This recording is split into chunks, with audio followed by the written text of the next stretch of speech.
Cứ phước đây bong bóng ở kia đời ai đang thà lỡ cho rồi đâu từ chia cả đôi dịch lẹt chó nâng chiên cho từ đó rồi đâu prang hai bong bóng chân bong bóng trong đó kêu chặt đã miên côn được phim mộtពី Japan jump complete FFK Cambodia ដែលក្នុងថ្ងៃផងដែរខ្ញុំមានខេត3 Faro 8 មួយគ្រឿងយកមក review ជូនបងប្អូនតោះបងប្អូនកុំឲ្យខាតពេលយូរតើមួយគ្រឿងនេះស្អាតនឹងនៅភាគរយដល់កម្រិតណា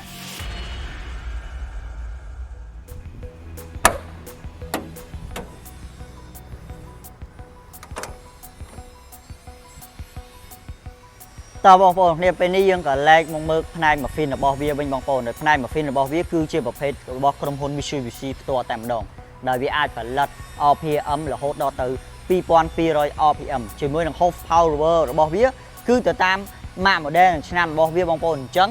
horsepower របស់វាគឺចាប់ពី50 horsepower រហូតដល់70 horsepower បងប្អូនមួយវិញទៀតសម្រាប់ muffin របស់វាដែលយើងអាចមើលផ្ទាល់គឺថា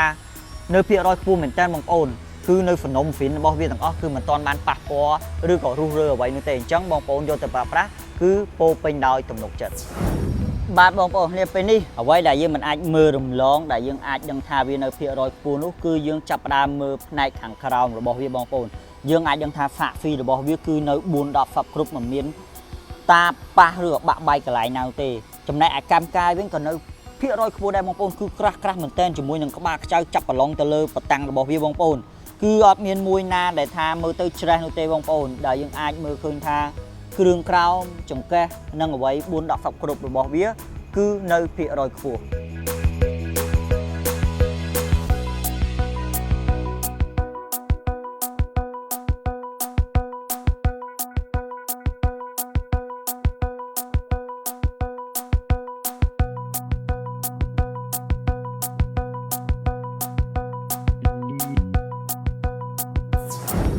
បាទបងប្អូនគ្នាពេលនេះយើងក៏លែកមកមើលប៉ែក៏ដូចជាដងរបស់3 Faro 8វិញបងប្អូនដែលយើងអាចដឹងថាដងរបស់វានេះគឺបំពាក់ភ្ជាប់ជាមួយនឹងតយោបុកតែម្ដងអញ្ចឹងបងប្អូនងាយស្រួលមែនតើក្នុងការផ្លាស់ប្ដូរទៅជាតយោបុកមួយទៀតសម្រាប់ប៉ែរបស់វាបងប្អូនថាជុំឃើញថ្មីម៉េះថ្មីពិតមែនបងប្អូនព្រោះថាពេលវាមកដល់គឺមានប៉ែបងប្អូនអញ្ចឹងយើងទិញប៉ែនៅក្នុងស្រុករបស់យើងបំពាក់បន្ថែមប៉ុន្តែបងប្អូនកុំបារម្ភអីប៉ែយើងទិញដាក់ក៏ជាប្រភេទប៉ែមានគុណភាពខ្ពស់ដែរជាមួយនឹងដងរបស់វាគឺស្អាតទឹកថ្នាំបងប្អូនអាចមើលឃើញបានមិនមានការបាក់បែកឬតាបកន្លែងណានោះទេ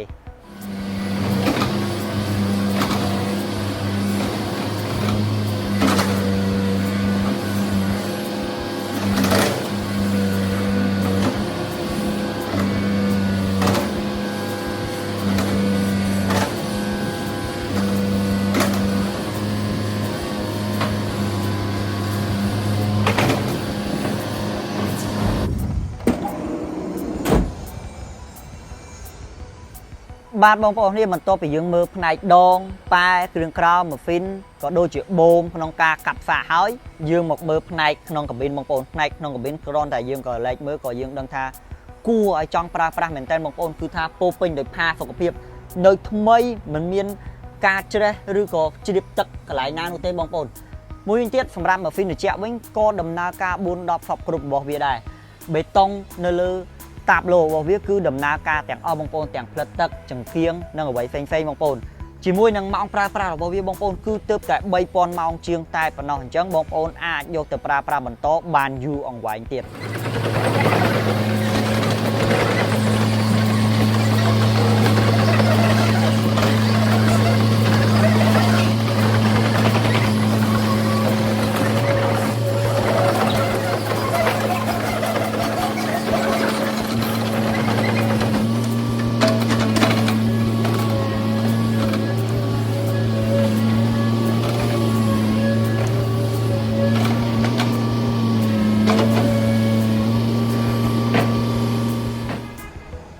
សូមអរគុណបងប្អូនគ្នាបានតាមដានវីដេអូមួយនេះមួយវិញទៀតបើសិនជាបងប្អូនចំណាប់អារម្មណ៍ទៅលើ3 Faro 8 Fee មួយគ្រឿងនេះបងប្អូនអាចមកដល់ទីតាំងផ្ទាល់ក្រុមការងារនឹងរៀបចំបញ្ឆេះនិងតេស្តសាកល្បងជូនបងប្អូនជាទីគាប់ចិត្តមិនទិញក៏បញ្ឆេះឲ្យមើលដែរបងប្អូនជាចុងក្រោយសូមអរគុណបងប្អូនគ្នាដែលតែងតែគាំទ្រ FFK Cambodia ដែលផ្ដល់នៅគ្រឿងចាក់មកពីជប៉ុនចំ